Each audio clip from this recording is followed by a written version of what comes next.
Hace presentarles a ustedes al doctor Rafael Ernesto Serna, quien es médico paliativista, máster en humanización de la asistencia sanitaria y además máster en estudios y abordaje integral del dolor, con certificación en cuidados paliativos domiciliares y máster en bioética. Un amigo y colaborador de esta oficina, antes coordinador de la Unidad de Dolor y Cuidados Paliativos del Hospital San Rafael, quien ahora tiene, gracias a él, también un equipo bastante muy fortalecido. Actualmente el doctor Serna se encuentra coordinando la Unidad de Cuidados Paliativos y de soporte y de atención domiciliaria en el Hospital San Juan de Dios de Zaragoza, N. Qué bueno, nos alegra mucho, Rafael, No, tenerte acá, gracias.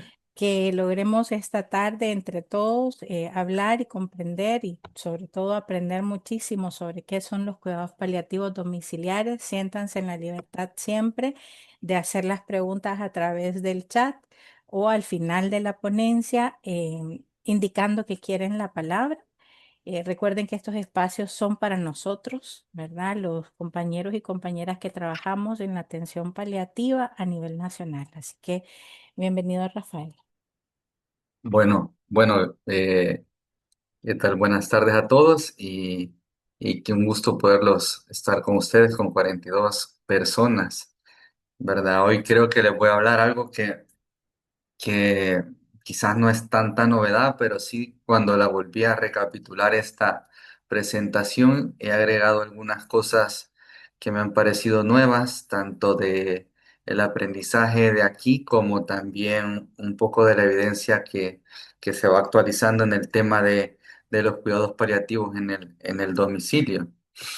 Voy a empezar, vamos a ver si puedo pasar esto. Ahí está.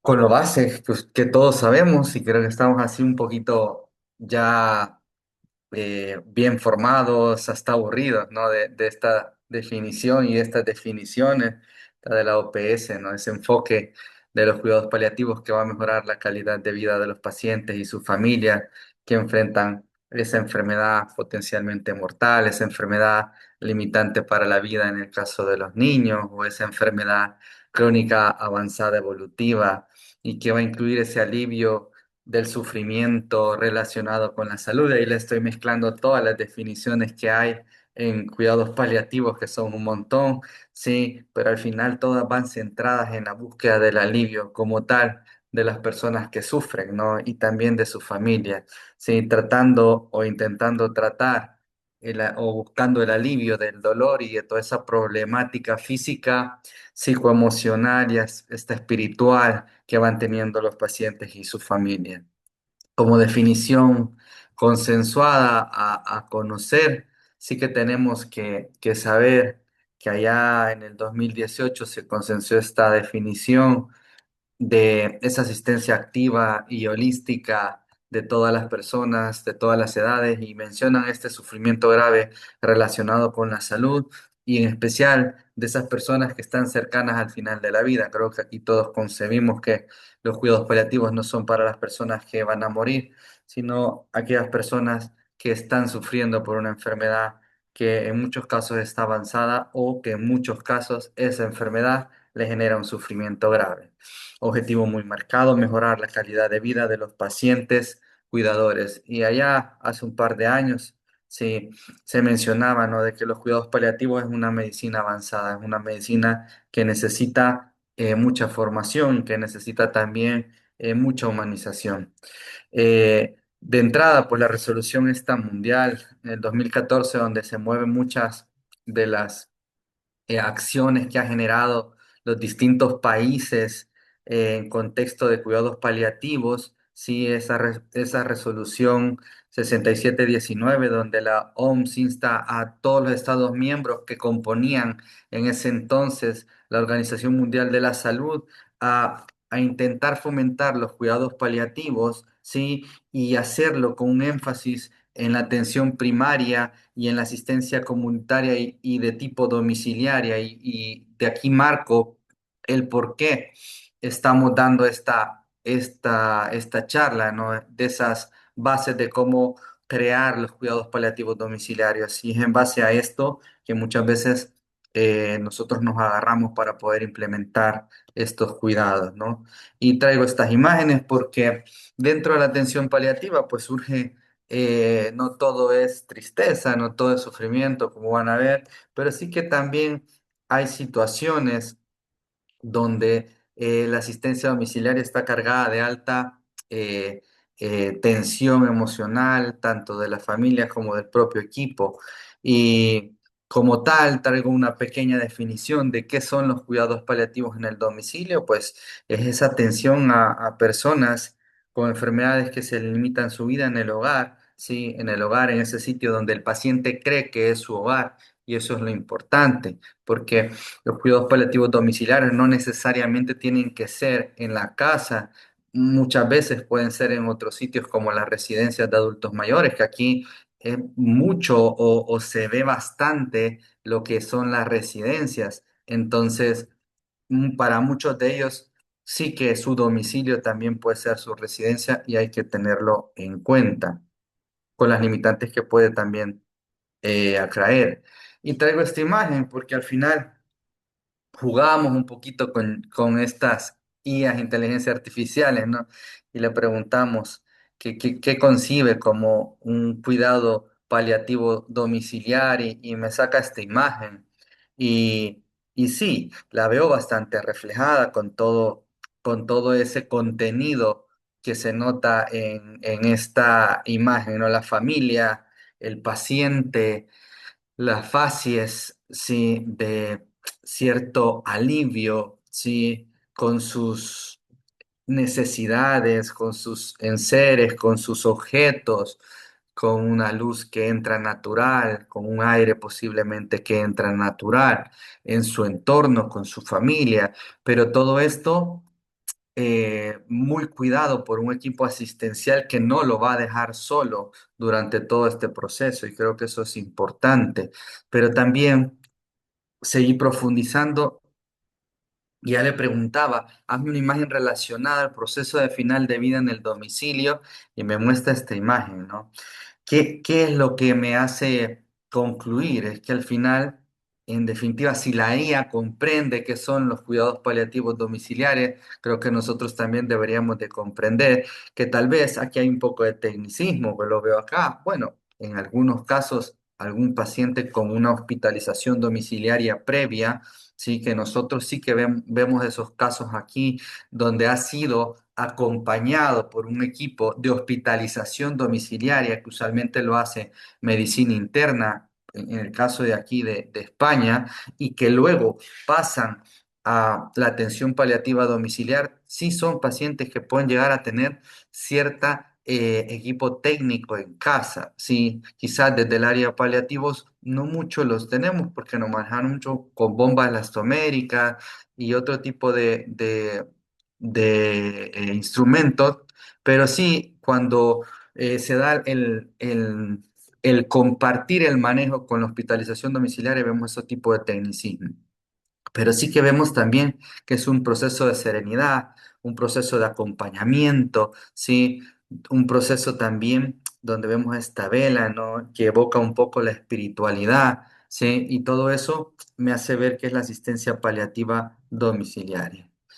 ¿Qué es lo que nosotros brindamos dentro de la asistencia domiciliaria? Y quiero que todo esto se nos quede muy claro, porque al final me parece que parte de la propuesta de este aprendizaje es la incorporación gradual. Y no sé si ya se hace, doctor Williams, ahí sí no lo sé, pero me entiendo que incorporación y creación de equipos de cuidados paliativos en el domicilio. Entonces, comprender cómo es que se trabaja y qué es lo que hacemos, creo que es fundamental. ¿Y qué apoyo nosotros brindamos? Bueno, el control y alivio de los síntomas más molestos. Ustedes saben que en general, bueno, en cuidados paliativos podemos tratar más de 30, 40 síntomas de diferente gama, intensidad, ¿sí? También hacemos el abordaje de la situación de últimos días con mucha frecuencia y siempre, ante todo, hacemos planificación anticipada de las decisiones, ¿sí? O una planificación de decisiones anticipadas como actualmente se considera. De la misma manera, por acá pone, doctora María José, caminamos poco a poco con los equipos de primaria para apoyar la atención a domicilio y me parece perfecto porque algo justo de eso vamos a hablar, de cómo se estructuran los equipos, cómo es el apoyo y cómo hay que estar trabajando con el instrumento de diagnóstico de la complejidad, porque eso nos ayuda mucho a dirigir eh, qué equipos van a ver a qué tipo de paciente según su complejidad, ya lo vamos a hablar.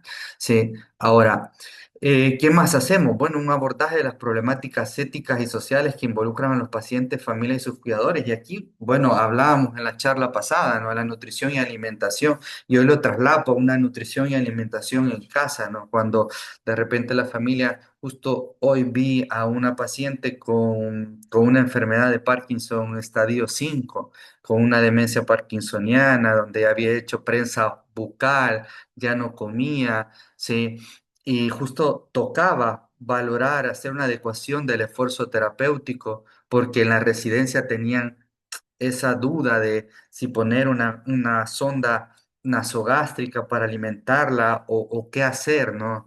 Y la señora, pues, consciente, alerta, pero sí afásica, sin poder hablar, sí monosílaba, una señora con una calidad de vida muy deteriorada. Entonces, claro, nos tocó en el domicilio donde ella vive, que en este caso es la residencia de adulto mayor, hacer una adecuación del esfuerzo terapéutico, informar y platicar y comunicar con la familia sobre cuál medida era la más ética o éticamente aceptable para el proceso evolutivo y pronóstico que tiene esa paciente. Y justamente hicimos eso y llegamos a un punto intermedio, ¿no? De que mientras se mantuviera esa mínima calidad de vida percibible sin sufrimiento y con un alivio, ¿sí? Y vamos a mantener la hipodermoclisis o esa hidratación subcutánea, ¿sí?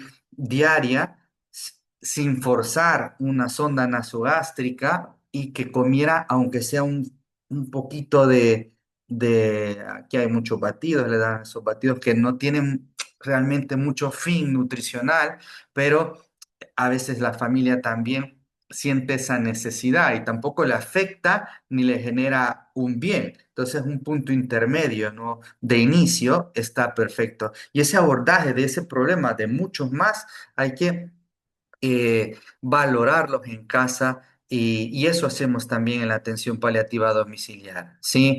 También damos acompañamiento y apoyo psicológico y espiritual a las familias de todo tipo. Bueno, hace 3, 4 días vimos a un paciente que su necesidad era el donar su cuerpo a la ciencia. Era bien interesante porque él decía, bueno, algo que yo quiero hacer desde mi espiritualidad es donar mi cuerpo a la ciencia y cualquiera lo ve como algo, no sé, algo que no tiene importancia, pero para él sí, eso sí le estaba generando cierto distrés emocional, ¿sí? El no tener preparado todo para donar su cuerpo a la ciencia. Entonces, claro, con el apoyo del trabajo social, sí, pero la identificación de la necesidad lo hicimos nosotros, el equipo de atención a domicilio que hemos ido a atender a ese paciente y pues ya con el apoyo del trabajo social ya se ha logrado que este paciente tenga todas las rutas y de todo tipo, ¿no? Si la universidad no aceptase el cuerpo de este paciente, pues definitivamente hemos llegado a los dos puntos de poderlo hacer o no poderlo hacer. Y el Señor está muy aliviado de ese tipo de abordaje que se ha hecho y muy agradecido. Entonces, pero también acompañamos esas necesidades psicológicas, espirituales, ¿sí? En el domicilio de los pacientes. Hacemos un abordaje de atención al cuidador que no se nos tiene que quedar fuera, esos cuidadores que están con sobrecarga, esos cuidadores que pasan de la sobrecarga a un estado como tal de claudicación, no hay que olvidarnos de ellos, ¿sí? Porque al final, ojo, que es importante para que un paciente pueda estar en su domicilio, debe de tener sí o sí un cuidador competente para que lo pueda cuidar, ¿sí? Es muy difícil eso y ojo con eso, si no lo llegamos a cuidar, ¿sí? Y el cuidador, uno o dos cuidadores claudican o hay una sobrecarga que no vamos identificando en las visitas que vamos realizando, puede ser que haya la necesidad de ingresar al paciente, aunque sea de forma transitoria, a las unidades de cuidados paliativos que estén vigentes actualmente. Entonces, ojo que también hacemos eso, ¿no? Una atención y el abordaje del cuidador. Y también, pues, hacemos el acompañamiento y el abordaje en el duelo. No tenemos que olvidar que hay otra alma que queda sufriendo posterior al fallecimiento de su familiar y esa llamadita, esa carta de duelo, sí, que podemos hacer desde los equipos de domicilio, esa visita de duelo que podemos hacer cuando hemos hecho ese buen acompañamiento, les puedo dar fe que nutre y genera mucha satisfacción y les ayuda a que ese duelo, que pueda ser que sea un duelo sin necesidad de intervención, pues avance de una forma natural y que el paciente pueda hacer su vida, o el familiar, perdón, pueda hacer su vida lo más habitualmente posible con su dolor por la pérdida. Ahora, los servicios de paliativos de domicilio tienen que saber que es una manera efectiva de lograr una cobertura significativa para los pacientes crónicos, ¿sí? Y es costo-beneficio. La implementación de equipos de domicilio siempre va a beneficiar al sistema de salud. Sí, es mucho más barato atender a un paciente en casa que tenerlo hospitalizado. En definitiva, es mucho más barato. ¿Y cómo hacemos nosotros este trabajo? Bueno, lo hacemos en definitiva en equipo. Y ojo con eso, que llegó la coordinación del equipo, de los equipos de domicilio y también de la unidad. Y con los equipos de domicilio, yo siempre digo, es que ustedes son una dupla, porque usualmente se va conociendo que siempre es un médico y un enfermero o enfermera, de repente un trabajador social, algún psicólogo, pero siempre esa dupla, médico-enfermera tienen que intentar llevarse bien y trabajar en equipo, porque nosotros nos vemos todo el día, ¿sí? Yo a veces digo, yo es que yo me veo, antes estaba con otro compañero, yo estoy con otra compañera y nos vemos más de 7 horas al día, ¿sí? Entonces, si no nos llevamos bien o no trabajamos en equipo, llevar esa cruz la veo muy difícil. Pueden entrar en burnout, pueden entrar en sobrecarga ustedes laboral y no va a ser sostenible. Entonces, ¿cómo hacemos los cuidados paliativos domiciliarios? A través del trabajo netamente en equipo, el respetar las opiniones del otro, el validarlas, ¿sí? El llegar a puntos intermedios, a no intentar ver quién tiene la razón, sino más bien que todo vaya a beneficio de ese paciente, familia y del propio equipo. Lo hacemos yendo a los domicilios del paciente, ¿no? Y esto, me gusta esta imagen porque el domicilio del paciente va a ser el sitio donde normalmente él tiene cierto control y poder, ¿sí? En el hospital, toda la gente ahí con su jabacha y se sienten bien, aparte de que se ve muy bien el profesional, pero se siente con cierto poder, ¿no? Que está en su lugar y en su sitio. Pero en el domicilio, como que se nos quita esa armadura y ya somos lo que somos normalmente, porque ahí estamos entrando en un territorio privado, en un territorio sagrado que es el territorio del paciente y su familia, y eso tenemos que saberlo, ¿sí? ¿Cómo hacemos también el domicilio? Con el voluntariado y la implicación de la comunidad, esas famosas comunidades compasivas. Sí, eso es bien importante. Poco a poco, las unidades de paliativos en su entorno deben ir desarrollando con las unidades comunitarias de las unidades de salud ese tipo de comunidades compasivas, ¿sí? Así como, por ejemplo, hay charlas que se dan sobre, sobre la vacunación y todo el mundo se empieza a vacunar. Más o menos podemos empezar a hacer cierta sensibilización en materia de cuidados paliativos y a eso es empezar a generar redes de comunidades compasivas hasta poderlas desarrollar específicamente, que eso es un tema amplio, ¿sí? Y por supuesto, no podemos hacer cuidados paliativos domiciliarios si no hay una identificación de pacientes. Y aquí es donde hay que trabajar mucho desde el sistema nacional para que no solo 93 personas que estamos acá reunidos, que sabemos de cuidados paliativos, que estamos dando la atención directa a pacientes, que estamos en unidades o que estamos en unidades de salud o que estamos en hospitales, no, sino ir al más allá, ir a aquel internista escéptico, ir a aquel oncólogo, ir a aquel cardiólogo, al endocrinólogo, al nutricionista, ¿sí? Ir de repente con aquel escéptico neurocirujano e ir a contagiarlo, ¿no? De esta cultura paliativa, ¿sí? Para que ellos sean los que identifiquen a los pacientes y nos los puedan referir a nosotros, ¿sí? Eso es importante. Por ejemplo, acá, ¿quiénes nos mandan los pacientes? Nos mandan los profesionales que están en los hospitales, ¿sí? Internistas, cardiólogos, neumólogos, cirujanos cardiotorácicos, o sea, tanto de oncológico como no oncológico, neurólogos, psiquiatras, ¿sí? ¿Por qué? Porque en algún momento sí se ha intentado sensibilizar a esta gente para que puedan ellos referirnos. ¿Cómo? Identificándolos. ¿A través de qué? Bueno, tenemos una de las herramientas muy famosas que es el NECPAL. Y la mayoría de estos colegas saben, si no lo pueden identificar a ojo, entonces con el NECPAL sí lo ven, lo valoran, pum, y lo refieren. O simplemente a veces por el sufrimiento que tienen los pacientes. Pero lo que voy es que para poder dar una atención domiciliaria sí hay que identificar a los pacientes. Y es importante saber que no solo donde hay recursos se pueden dar cuidados paliativos domiciliares, sino que a veces en los entornos pobres de recursos como tal financieros, sí que puede ser ricos en entornos comunitarios, ¿sí? Y aquí traigo este proyecto, que es el famoso proyecto Kerala, ¿sí? De una ciudad compasiva en la India, donde no hay tanto recurso económico, pero sí hay muchas personas. Entonces, claro, ellos hicieron, para quien quiera profundizar, un modelo de atención paliativa que no es el habitual, ¿sí? Porque no digo que sea el mejor, pero para ellos es muy funcional, ¿sí? Donde hay como una persona quien conoce de cuidados paliativos y ha formado a otras personas desde el contexto sanitario, desde el sector de salud, tanto profesionales como no profesionales, y a través de eso dan unos cuidados paliativos y bueno, dan una muy buena asistencia.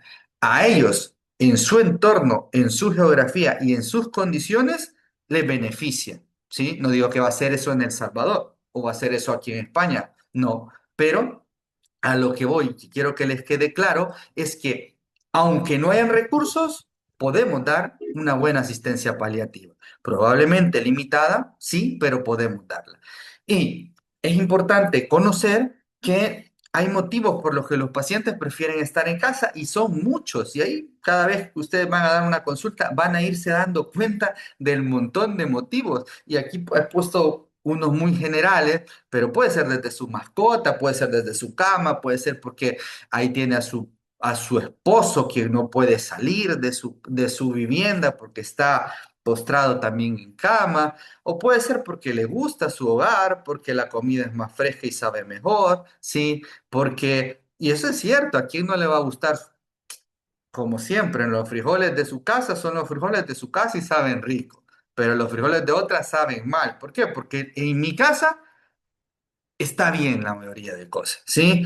¿Por qué? Porque también en las casas o en los domicilios de los pacientes se conserva un poco más el respeto y la dignidad y ahí no debería ser así porque en los hospitales lo deberíamos de fomentar, ¿sí? Pero usualmente sí pasa. Hay más tiempo y también hay mucha más intimidad.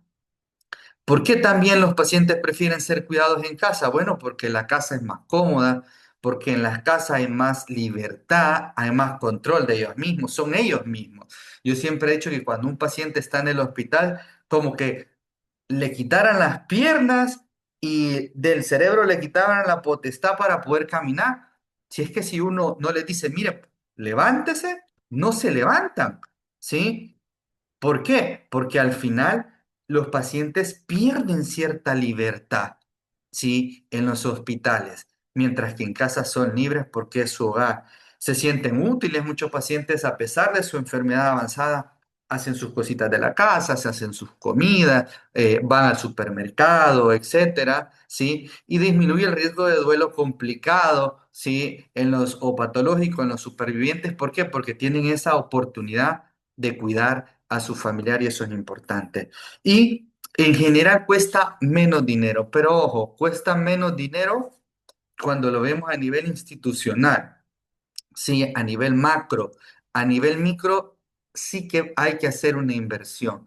Por eso es importante que la inversión no sea siempre con enfoque privado, que así como estos 98 personas que estamos aquí, el doctor Williams, la doctora María José y todo ese equipo está intentando crear estos equipos domiciliarios desde el sistema público. ¿Para qué? El costo que esto genere sea mínimo o muy poco y se pueda dar una atención paliativa en los domicilios. Ventajas para el paciente, bueno, lo hablamos, más cómodo, la familia no distorsiona sus roles, casi no hay infecciones nosocomiales o se ven muy reducidas. Los gastos de transporte que hay que tenerlo en cuenta, ojo con eso, a veces no lo tenemos en cuenta, pero que se traslade un familiar desde La Unión hasta Rosales, complicado, ¿no? Porque en La Unión tal vez no hay unidad de cuidados paliativos o no hay equipo de domicilio y que se traslade hasta Rosales es un poco complicado y hay que tenerlo en cuenta, ¿sí? Eh, Potencia el núcleo familiar, mantiene la privacidad y la confidencialidad, como lo hemos dicho, permite que los familiares se integren en ese proceso de cuidado que es muy importante, ¿sí? También facilita la derivación a otros servicios cuando es necesario, cuando estamos, y se lo digo porque sucede, cuando estamos atendiendo pacientes en el domicilio, no todos los pacientes van a estar en una etapa de final de vida y no nos vamos a centrar en eso. Aquí vemos pacientes que están, por ejemplo, un paciente que estaba con una insuficiencia cardíaca y que tenía un cáncer gástrico, estaba muy funcional, con muy buena calidad de vida y es un episodio de un sangrado de primera vez, señor con muy buena calidad de vida, salía a la calle a tomarse su café, etcétera. ¿Por qué no voy a utilizar el recurso del hospital para valorar si ese sangrado puede disminuirse, buscarse alguna causa, ¿sí? Porque no es un paciente que esté en situación de últimos días donde voy a favorecer el confort y el alivio puro. Va a ser un paciente que con un tratamiento pudiera aliviar su condición y utilizar el servicio del hospital, ¿sí? Entonces, ¿qué hicimos con ese paciente? Justo lo derivamos al servicio de urgencia del hospital y ahí lo evaluaron, le hicieron una endoscopía digestiva y vieron que sí había un punto de donde estaba el tumor sangrando. ¿Qué hicieron? Una radioterapia hemostática, ¿sí? ¿Hay más recursos? Probablemente. Eso también hay que valorarlo. Todo eso hay que valorarlo, ¿sí? Pero en este caso, había más recursos, habían posibilidades y el estar en casa permitía con un equipo de domicilio poderlo derivar a otro servicio si es necesario. Y en ese caso fue necesario y el paciente vivió, no sé si fueron 2 meses más aproximadamente con muy buena calidad de vida hasta que al final volvió a hacer otra hemorragia masiva y entró en situación de últimos días, en el cual se hizo una sedación paliativa por un síntoma refractario y pues murió bastante aliviado, ¿sí? Pero me estoy dando a entender que hay ventajas y les estoy intentando dar algunos ejemplos, ¿sí? Ventajas para el personal sanitario que son importantes. Bueno, es cierto, en las casas es más, se siente más humanizado todo. Porque desde el momento en que el familiar nos dice, siéntese, se humaniza la relación. ¿Sí? Miren qué interesante. Porque la familia lo primero que les dicen es, siéntese, tome asiento. Quiere un café, quiere un té, ¿verdad? Hoy con la ley que se tiene de evitar esto se me olvidó el nombre, hay que tener un poco de cuidado, ¿no? Pero de repente en casa la familia es muy dada, ¿no? A que se sienta cómodo el equipo en salud que llegue y de repente quiere un café, quiere un té, mucho más humanizada la relación que en el hospital, ¿sí? Se percibe y se detectan problemas sociales, relacionales, a veces esos conflictos en la familia se perciben más en casa que en el hospital, ¿sí? y se consigue una mayor integración entre paciente, familia y equipo. Ventajas para el sistema de la atención de domicilios, pues disminuyen los gastos y costos sanitarios, eso es totalmente. Por eso implementar gradualmente equipos de domicilio es costo eficiente, ¿sí? Mejora el aprovechamiento de los recursos, evitando esos ingresos innecesarios, y eso es interesante. Hemos visto pacientes que lo hemos llevado de la asistencia domiciliaria desde bastantes meses que no ha tocado el hospital a menos que haya una situación aguda que tiene ese potencial de reversibilidad o que el paciente realmente quiere ir a fallecer en el hospital, que también es posible, ¿no? ¿Y qué necesitamos para iniciar los cuidados paliativos en el domicilio? Miren, voluntad primero. Sí, sin voluntad es difícil, pero necesitamos el talento humano, ¿sí? Y necesitamos de todo un poco según también los recursos que se tienen, ¿sí? Pero digamos, un mínimo para iniciar los cuidados paliativos domiciliarios, pudiéramos considerar, que es lo que dice la literatura, es un binomio médico-enfermería, medicina-enfermería, ¿sí? Un mínimo, medicina-enfermería. Por ahí podemos empezar, ¿sí? Con un binomio médico-enfermero. ¿Por qué? Porque es lo que se va a necesitar en el día a día, ¿sí? Luego, como equipo colaborador o equipo de 8 horas diarias, si pudiese ser, claro. Por supuesto que necesitaríamos un psicólogo, ¿sí? Por supuesto que necesitaríamos un trabajador social, ¿sí? Agentes espirituales que pudieran ir a acompañarlos para los casos que lo necesiten de ese sufrimiento espiritual o existencial. No digo sacerdotes, sino agentes espirituales, agentes pastorales que nos puedan ayudar. Voluntariado también, es muy interesante el voluntariado en los equipos de domicilio. Es muy interesante todo lo que pueden llegar a hacer de acompañar al paciente, ¿sí?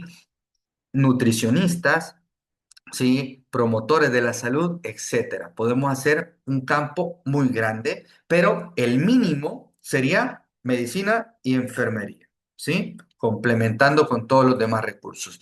Y traigo esta imagen que me parece muy bien porque hay que comprender un poco la gestión de la atención paliativa domiciliaria, que está compuesta por unos engranajes que si uno se rompe, no camina toda la máquina, ¿sí?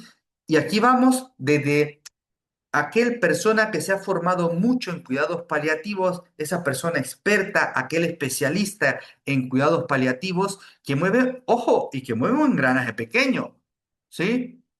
No piensen que los que ahí andamos en el estudio, en la formación, en la especialidad de paliativos, mueve el engranaje gigante. No, y eso es falso, ¿sí? El engranaje es el más pequeño, ¿sí? ¿Por qué? Porque ese es el equipo o el profesional que va a atender los casos altamente complejos, aquella complejidad alta, aquellos pacientes con solicitud de adelantamiento de la muerte, aquellos pacientes con síntomas descontrolados que no se pueden aliviar con nada, ¿sí? Aquellos pacientes con distrés emocional intenso, con riesgo de suicidio, ¿sí? Estos pacientes van a ser acompañados por esos equipos especializados en cuidados paliativos. Pero es un engranaje pequeño, pero ojo, es un engranaje importante, ¿sí? Luego veamos el engranaje verde, ¿sí? Que el engranaje verde va a ser ese cuidado paliativo base que puede ser dado por cualquier profesional de la salud formado en cuidados paliativos básicos, ¿sí? Y que ahí deberían de ser todos los médicos sin especialidad y todos los médicos especialistas con una formación básica, ¿sí? Más todos los profesionales que no sean del área de la medicina con una formación básica en cuidados paliativos, ¿sí? Y el engranaje, si ustedes ven, ya es más grande, ¿sí? ¿Por qué? Porque según la mayoría de estudios, los pacientes, entre menos avanzada esté su enfermedad, menos complejos son. Algunos tal vez no, ¿sí? Pero en la media, entre menos avanzado está la enfermedad, menos complejos son, ¿sí? Por ende, si son menos complejos, ¿quién lo tiene que ver ese paciente? Según un instrumento que se llama el instrumento de complejidad en cuidados paliativos. Lo debe de ver la atención primaria, ¿sí? los no complejos, ¿sí? Y ahí entraríamos personal de lo que equivale aquí a los centros de salud, que serían las unidades de salud, por ejemplo, ¿sí? Estos lo tendría que ver ese engranaje, ¿sí? Y los complejos o altamente complejos sería el engranaje azul. No sé si me estoy dando a entender, ¿sí? Pero ese engranaje tampoco va a moverse bien sin el apoyo de la comunidad, ¿sí? Sin el apoyo de la comunidad, sin el apoyo de las gentes externas, ¿sí?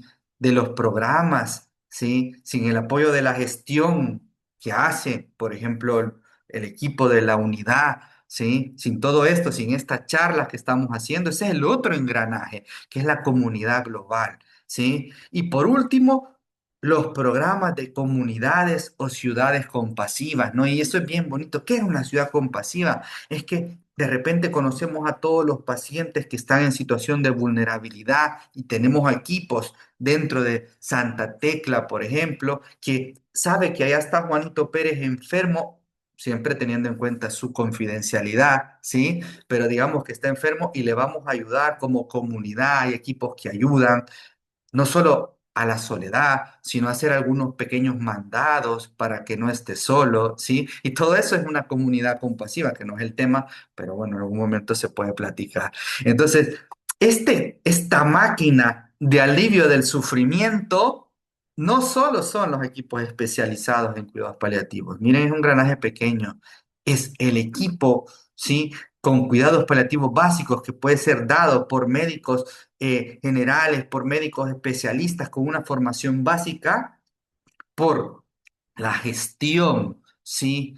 La gestión como tal de los cuidados paliativos a nivel nacional y también los programas de comunidades compasivas. Y todo esto mueve el engranaje real para el alivio de el sufrimiento de los pacientes. Y este es el círculo de los cuidados y de los cuidados paliativos que tenemos que saberlo, que como tal está la persona dentro del apoyo tiene su red interna, muchas veces lo que él considera su familia, ¿sí? Que no siempre es la familia parental, a veces las familias, hoy dentro de las nuevas definiciones, una familia puede ser no parental, ¿sí? O no consanguínea, puede ser su círculo de amigos, la familia, luego viene la red externa, ¿sí? La gente un poco más alejada, luego viene su propia comunidad, que le aporta cierto alivio a su situación de sufrimiento, y luego entramos nosotros, ¿sí?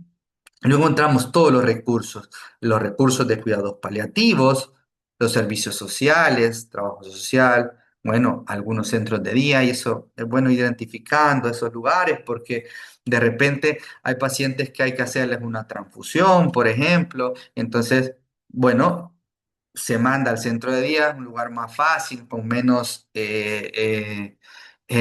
menos sitio donde genere distrés o malestar, como mandarlo a la emergencia, donde va a estar muy lleno. El centro de día, si se hacen buenas gestiones, puede ser un lugar donde le pueden poner, por ejemplo, el soledrónico a estos pacientes con metástasis ósea para el dolor. El centro de día se lo ponen y ya se va para su casa, ¿sí? O, por ejemplo, ahí pueden darle una transfusión. Hay que tenerlo en cuenta dentro de la red de cuidados paliativos. ¿Y esto por qué? ¿Domicilio? Porque desde el domicilio hay que tener identificado todo esto porque es lo que va a utilizar ese paciente dentro de su continuidad asistencial. Bueno, aquí se ponen los call center administrativo o call center clínico, ¿sí? Que ahí ustedes tienen el doctor SB, creo que es, ¿no? Que ojo, yo lo estaba analizando desde hace un par de días y decía, bueno, ¿por qué no integrarla? La atención paliativa dentro de ese doctor SB de una manera pudiera funcionar, habría que valorar, tampoco es que creo que hay mucha evidencia de ese tipo de atención, pero bien, telemedicina y demás, pero bueno, se tiene, hay que tenerlo en cuenta como una posibilidad para mejorar la asistencia de estos pacientes. ¿Por qué? Porque dentro de la atención paliativa de domicilio, por ejemplo, nosotros tenemos teléfono donde estamos todo el día atendiendo llamadas de los pacientes, que hay un síntoma descontrolado y por ahí lo tratamos, ¿sí? Luego lo colocamos en el historial clínico electrónico del paciente y le hacemos la receta para que pueda ir a agarrar los medicamentos y empiece con el tratamiento y con eso solventamos situaciones que no necesitan que nosotros lleguemos a ese momento a la casa. El tercer sector, de que es el voluntariado, las unidades de cuidados paliativos, los hospice, todo eso hay que tenerlo en cuenta dentro de la asistencia domiciliaria a las residencias de mayores, los hospitales de referencia cuando es una situación aguda, porque acuérdense que un paciente en cuidados paliativos puede tener apendicitis. Ojo, ¿sí? Un paciente en cuidados paliativos puede tener una colecistitis que necesite alguna cirugía, ¿sí? Puede tener un abdomen agudo quirúrgico que no sea necesariamente de cuadro oncológico. Y dependiendo de su estadio evolutivo, ¿sí? Y su pronóstico y su calidad de vida y su preferencia, si estoy hablando de todo eso, habría que valorar si ofrecerles alternativa de alivio o mejora a su situación. Y bueno, los equipos domiciliarios, que es lo que estamos hablando, le hablamos de esa atención especializada, hemos hablado de la coordinación con atención primaria, ¿sí? Una coordinación bilateral, ¿sí? Y está este rol de la enfermera o enfermero gestor de caso que también es bastante interesante porque es el que sabe todos o la mayoría de casos identificados de cuidados paliativos, tanto los que van saliendo del hospital para hacer la conexión con los equipos de domicilio, ¿sí? Es como ese punto intermedio, el hospital, el gestor y el cuidado paliativo de domicilio. Entonces, ayuda porque ese gestor está en constante comunicación con ambos y ayuda a organizar mejor la asistencia continuada. ¿Sí? ¿Me di a entender en esta diapositiva? Levanten el dedito que veo que podemos reaccionar con levantar el dedito. Yo se lo veo. Eh, ¿Qué más necesitamos para hacer atención paliativa a domicilio? Por supuesto, una infraestructura, un lugar donde nos podamos reunir, ¿sí?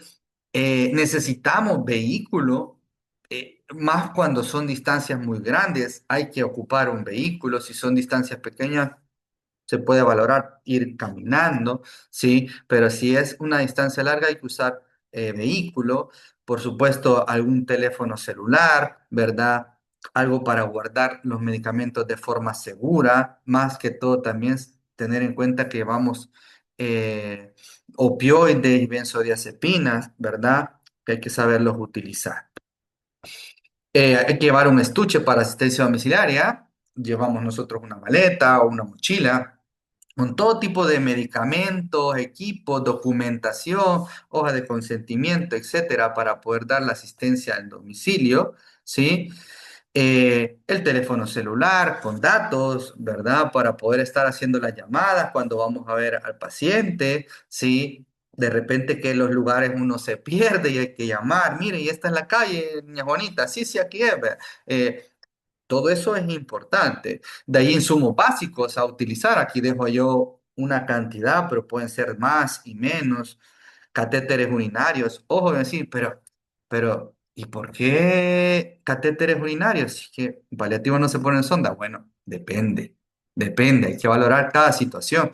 Pero yo he puesto sondajes urinarios en pacientes que están en situación de último día porque han hecho un globo vesical increíble y le estamos poniendo la inducción de la sedación y el paciente está agitado y no se va a dejar de agitar si no le aliviamos ese globo vesical. Entonces, imagínense, ya hemos puesto sondas vesicales justamente por un globo vesical, le ponemos la sonda, se alivia el globo y el paciente deja de estar agitado y entonces la sedación hace su efecto. Hay que tener en cuenta también todo eso, ¿sí? ¿Qué más? No me pasa. Medicamentos, de todo, un poco, sí, orientado a lo que hacemos en el día a día. Hacemos paracentesis en el domicilio, o sea, equipo para paracentesis, por ejemplo, ¿verdad? Sí, hoy hay un estudio de evitar la realización de toracocentesis domiciliaria por el hecho del riesgo alto de hacer una punción y hacer un neumotórax. Entonces, se está evitando, ¿sí? Algunos colegas lo hacen, otros no, pero les digo lo que dice la evidencia, la mayoría llega a la conclusión de las toracocentesis en el domicilio, más de nuevo aquellas de primera vez, sin ultra y sin nada, mucho cuidado, ¿verdad? Eh, ¿Qué más? Bueno, llevamos todos estos tipos de medicamentos. Aquí sí hay dexametasona de todo tipo, oral, intravenoso, parenteral, butiliosina, pero si me dicen qué es lo que usualmente se usa, usamos mucho morfina, parenteral, usamos... eh, por ejemplo, bucapina, usamos haloperidol, usamos clorpromacina, usamos aquí hay levomepromacina, el famoso Sinogan, se ocupa también. Bueno, una cantidad midazolam, ¿sí? Que ocupamos para el control de los síntomas. Voy contestando las preguntas para no dejarlas al final, más que esta charla que es como más cercana, ¿no? Dice, una consulta, en el caso de los equipos de primer nivel es importante el acompañamiento de los tres integrantes para la atención al usuario, familia o el promotor no tiene esa función en el equipo. Claro, todos tienen su función y todos son personas totalmente servibles y funcionantes. Lo que sí es que a veces toca valorar cada caso. Hay pacientes que se benefician de la tripleta, médico, enfermería, psicología, o médico, enfermería y promotor de la salud, ¿sí? Pero no todos los pacientes se van a beneficiar de esa tripleta. Y por eso que en paliativos hay que tener esas dos cosas, el trabajo en equipo y la flexibilidad de cabeza, también de cabeza, ¿sí? No ser cuadrado, ¿sí? ¿Por qué? Porque si yo sé, porque ya vi el historial clínico de ese paciente, ya tuve la primera llamada de contacto, que la primera llamada de contacto antes de salir al paciente es la que me da a entender, más o menos sondear un poco, porque en la primera llamada nos dicen a nosotros, pero mire, no le vaya a decir nada porque, ¿sí? Mm, ahí, ¿no? Un pequeño pacto, ¿no? Del silencio, ¿no?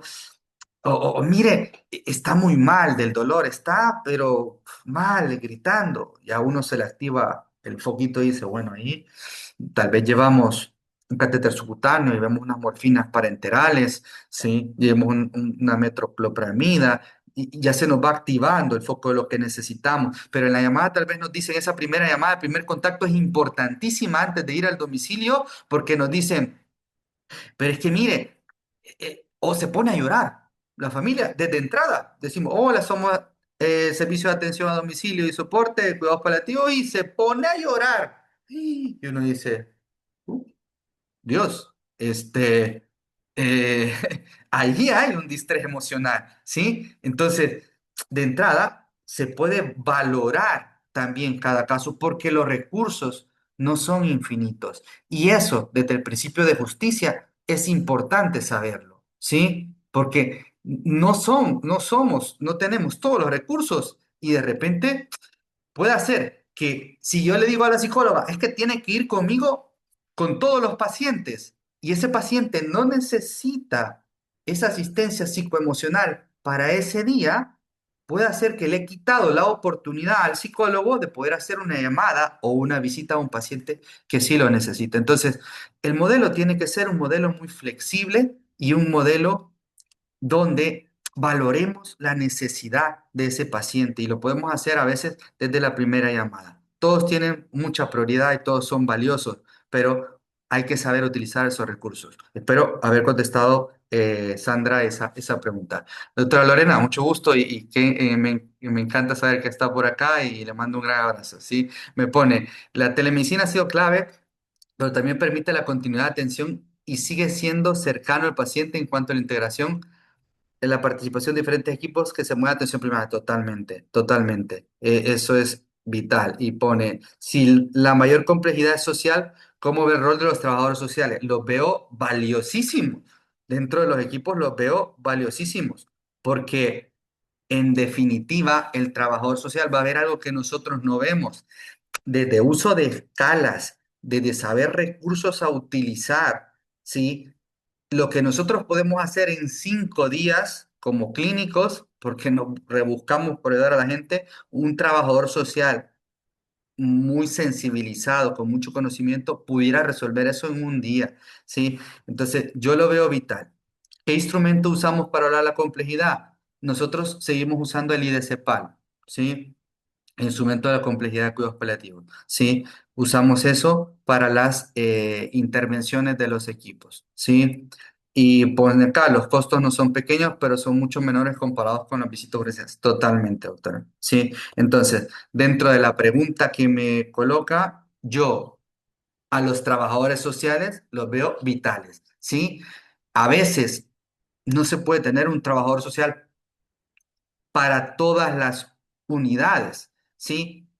O para todos los equipos de domicilio, pero sí se puede tener por sector un referente para cuidados paliativos y que solo se dedique a eso, ¿sí? No sé si me voy a entender. Les doy un ejemplo, digamos, en El Salvador. ¿Qué pudiese ser? Existe la unidad de San Rafael, por ejemplo, lo voy a lo que yo conocía, San Rafael, y dentro hay unidades de salud que son colindantes.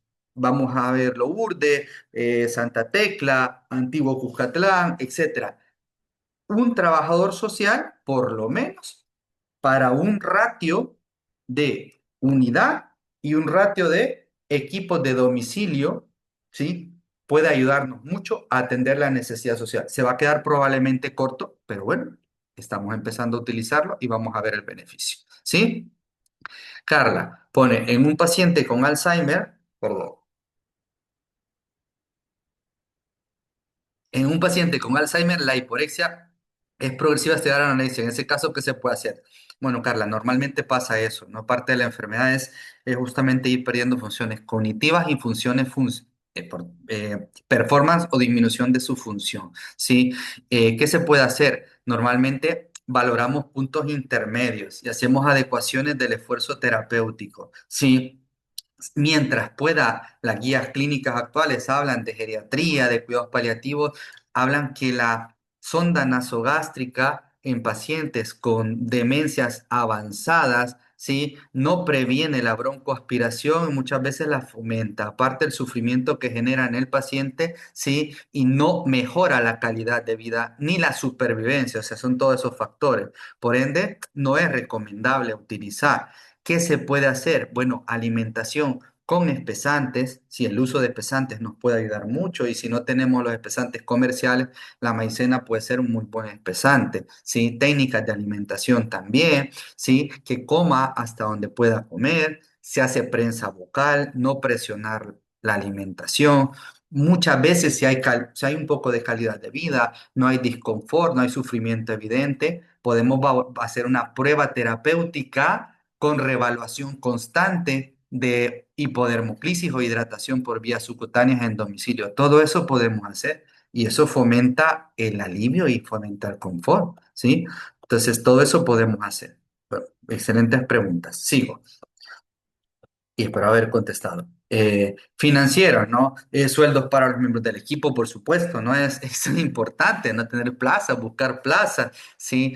Tratar de evitar el burnout de los colegas, no sobresaturar, hay que intentarlo de la forma que podamos, transporte, vehículo. Lo ideal es, lo idóneo sería eh, que los profesionales que atienden no manejen para evitar ese cansancio, pero en el día a día, bueno, nosotros manejamos, sí. Ahí, ¿qué les puedo decir? Y bueno, lo hacemos y nos vamos turnando entre médico y enfermera, vamos manejando, pero lo ideal sería eso, ¿no? Pero les dejo el ideal y también les dejo el real, funcionable, ¿no?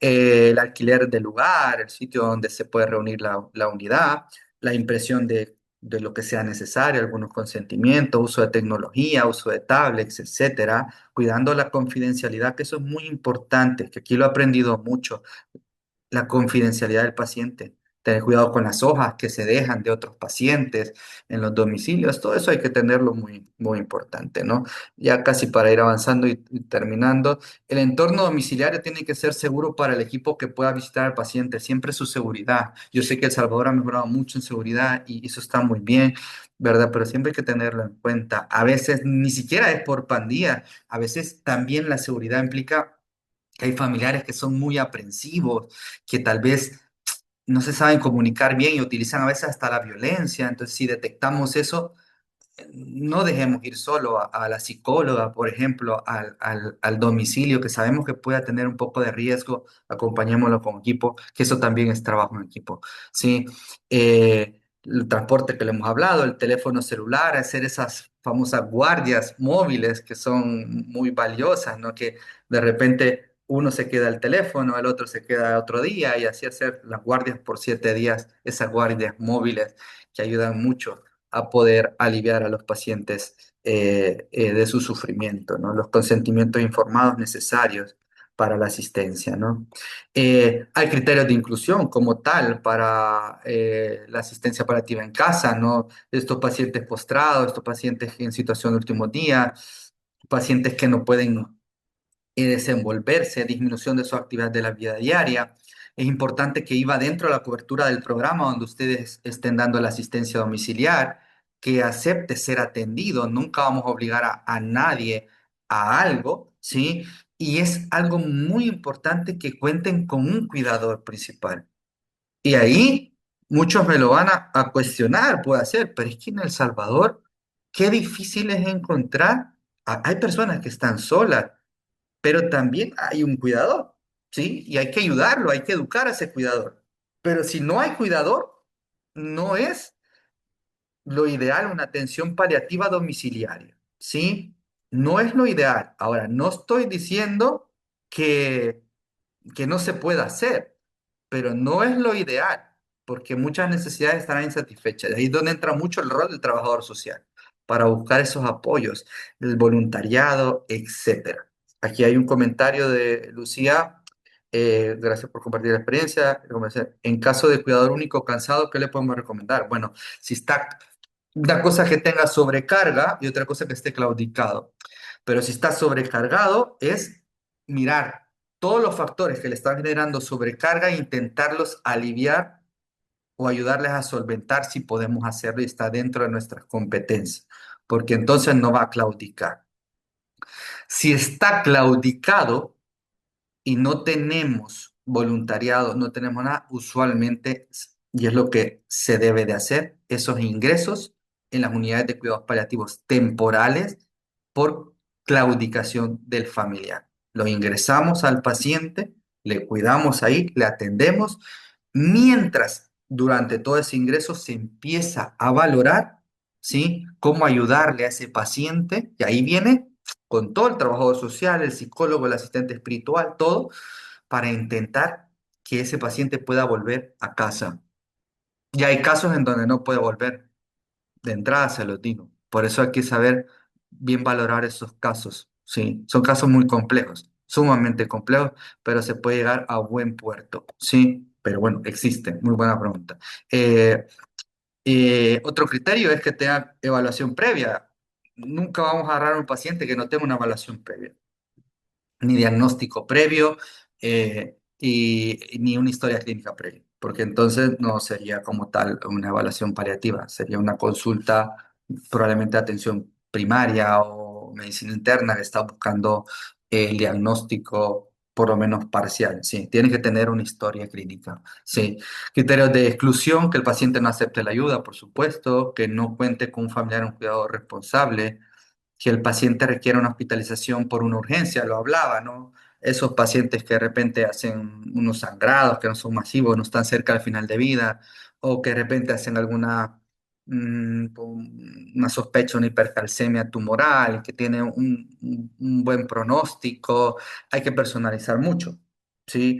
Que el paciente viva en un ambiente altamente estresante, no un abandonado o un hacinamiento, es muy difícil, que lo podemos hacer, pero bueno, si podemos ayudar a hacer un ingreso temporal y luego ayudarle, sería perfecto.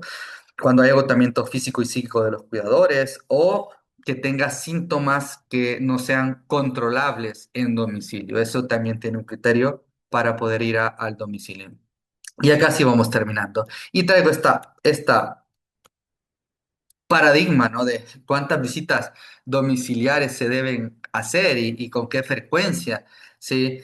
Y está entre cada 2 semanas, cada 4, cada 6, cada día, cada 3 días. Bueno, ¿qué dice la literatura? ¿Sí? o qué es lo que pensamos de cada cuánto es. Bueno, yo les puedo decir, este, depende, depende mucho.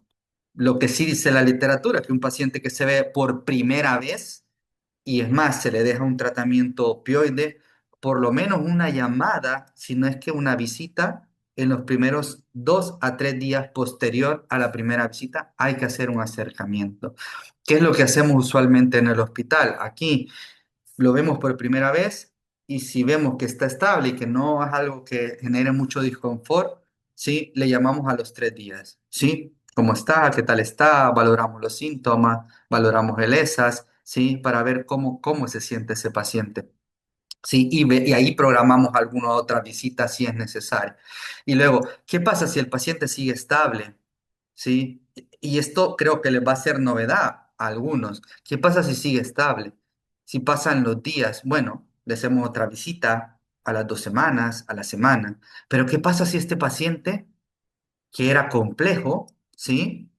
Pero era complejo porque tenía los síntomas mal controlados, por ejemplo, pero le pusimos un tratamiento opioide, oral, subcutáneo, lo pasamos a oral, y luego ha estado estable por 2, 3 semanas, pasó el mes.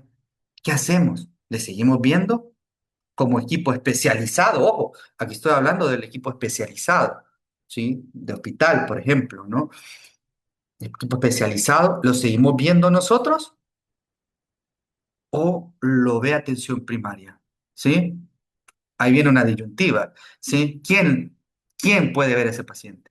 Si el paciente era complejo, pero la complejidad disminuyó y pasó a no complejo, hay una herramienta que ahí me lo comentaba la doctora Lorena, es el IDCPAL, el Instrumento de Diagnóstico de la Complejidad en Cuidados Paliativos. Ese paciente que era complejo y pasa a no complejo, nosotros podemos dar una alta temporal, ojo, miren, alta temporal de ese paciente como equipo especializado, ¿sí? ¿Quién creen que se va a hacer cargo de ese paciente? Los equipos de atención primaria, ¿sí?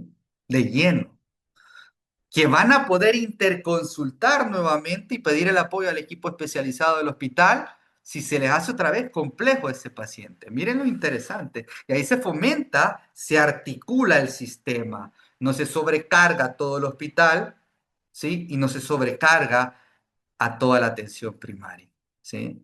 Eso es lo interesante. ¿Me di a explicar con eso o hay alguna duda con eso?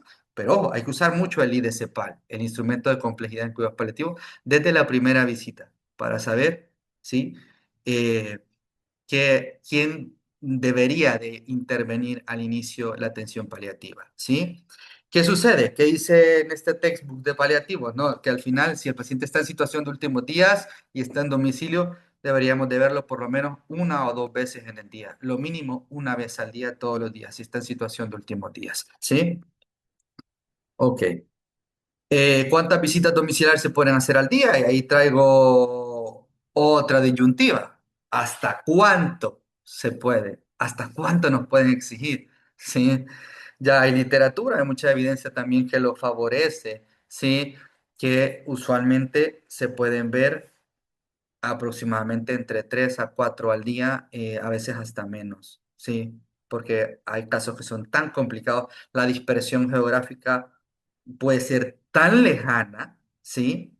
Que ir de un sitio a otro se pueden llevar hasta 4 horas, ¿sí? Entonces, todo eso hay que valorarlo, pero más o menos entre 3 a 4 pueda llegar a ser, o pueden ser 2 de primera vez y una de evaluación, o pueden ser 4 o hasta 5 evolutivos, pero 5 es bien difícil. Lo hemos intentado, algunas veces lo hemos logrado, porque son pacientes sumamente estables y lo hemos logrado.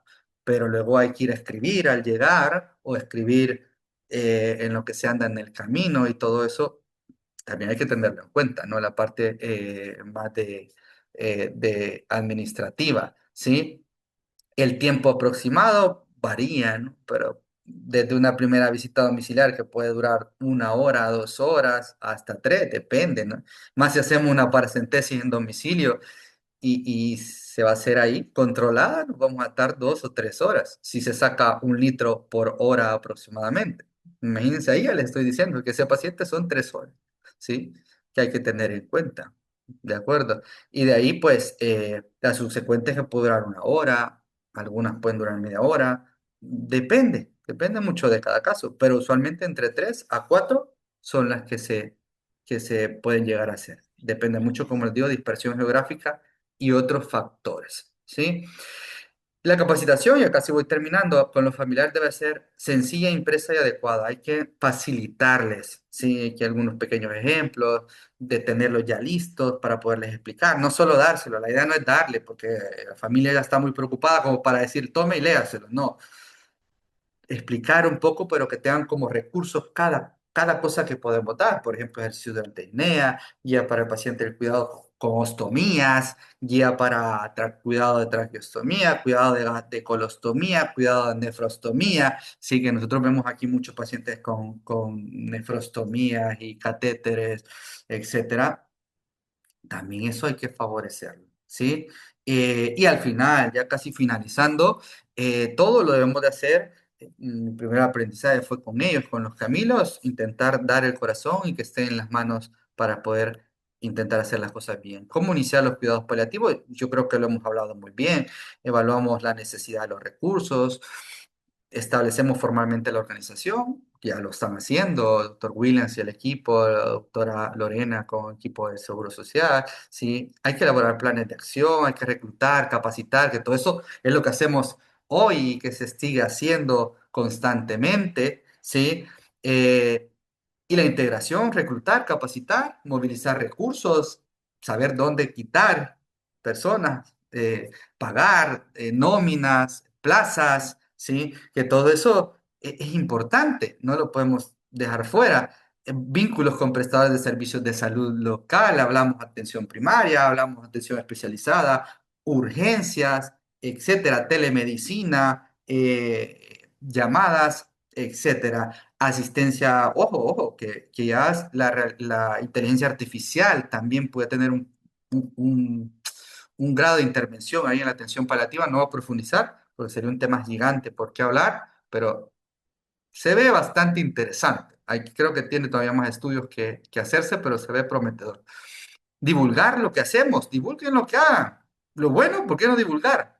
Lo malo, el que no quiere divulgar, que no divulgue. Pero lo bueno, divulguenlo. Siéntanse orgullosos por lo que están haciendo. Siéntanse orgullosos. Es decir, atención paliativa, yo me sentiría orgulloso por lo que estoy haciendo.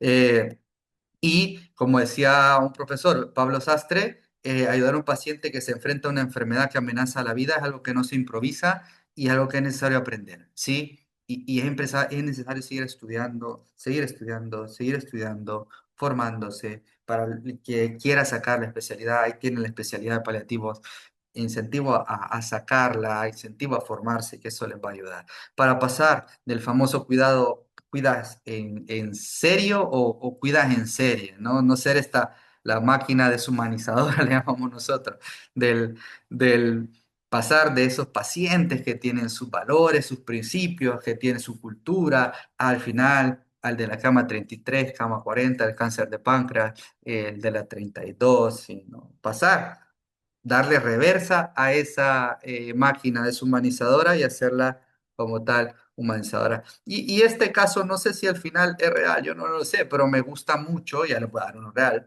de de un doctor que en teoría hablaba de esto, ¿no? Un mensaje doloroso que le tocó valorar o vivir lo que es un cuidado intensivo de una UCI deshumanizada. Hoy ya se habla mucho de las UCIs humanizadas y es una cosa increíble, ¿no? Pero bueno, él más o menos decía esta frase, ¿no? Los resultados médicos no compensan el daño irreparable de la esfera psicológica. O sea, como bien dicen, el fin no justifica los medios, ¿no? Y el ser humano siempre debe ser un fin, nunca un medio, ¿no? Entonces, los resultados médicos no compensan el daño irreparable de la esfera psicológica, ¿no?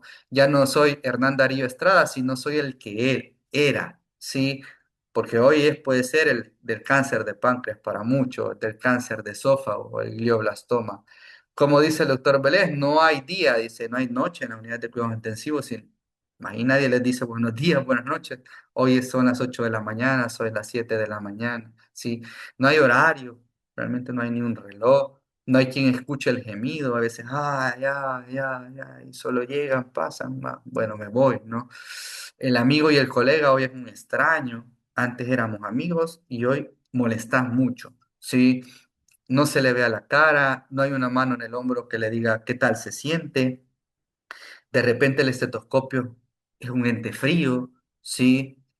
No se sabe si realmente son las 5 de la mañana, ¿sí?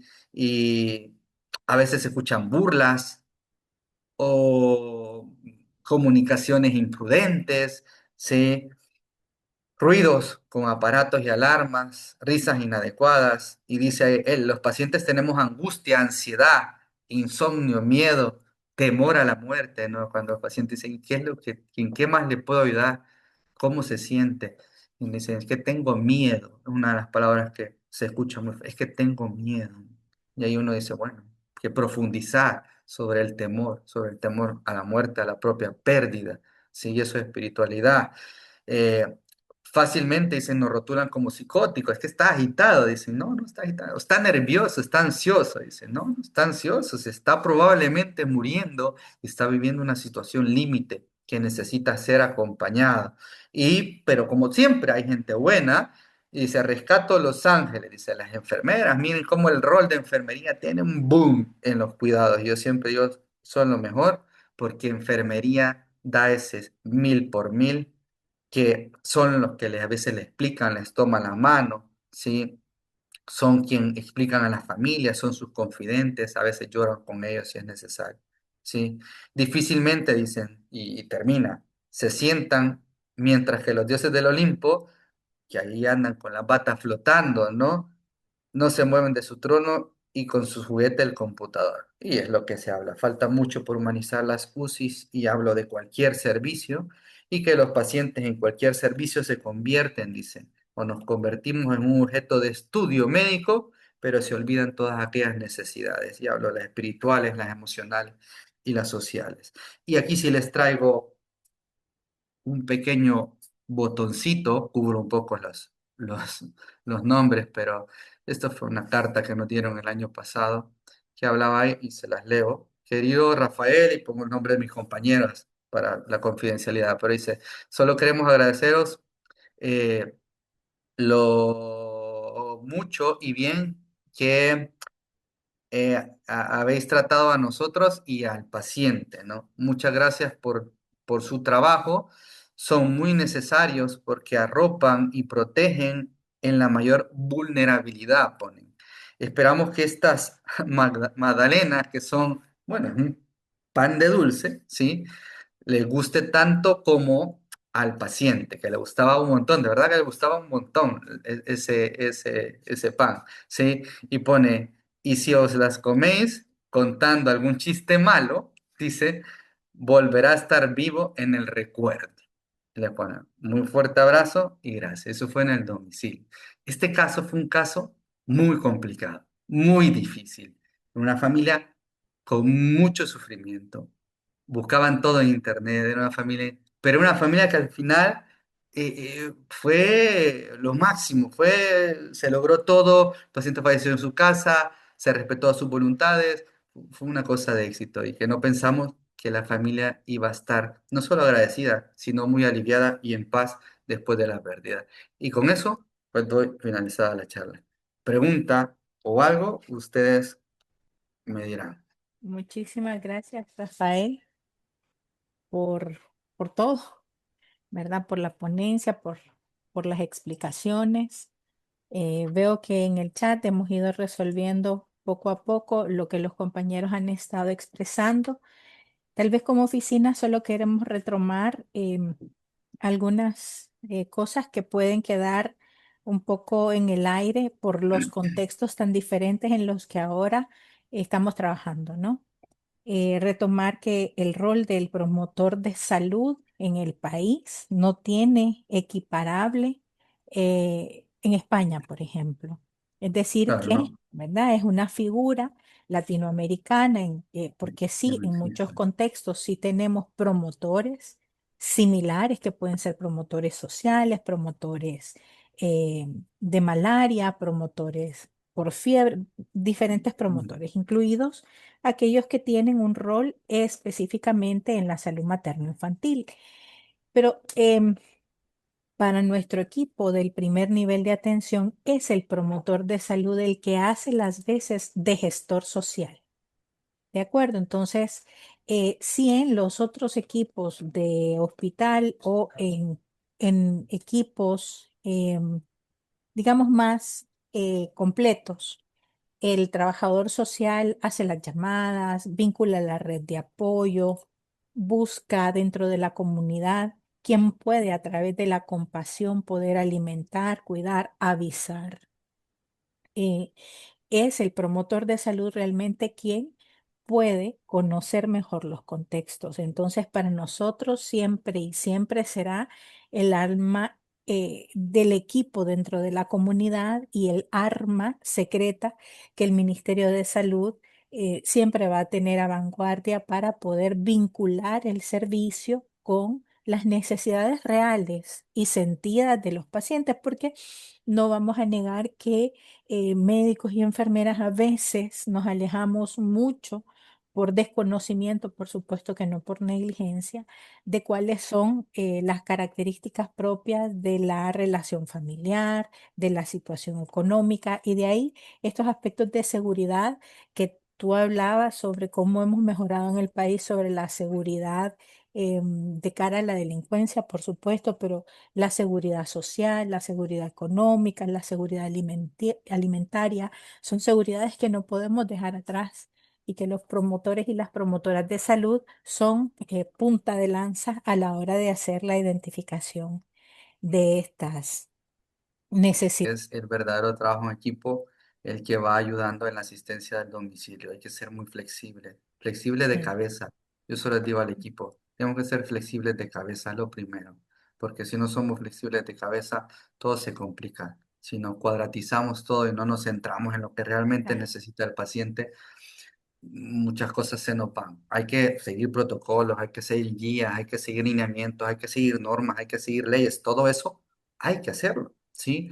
Pero dentro de la asistencia, todo eso matizado desde una flexibilidad, ¿sí? Viendo cada caso en particular, porque cada caso son totalmente diferentes.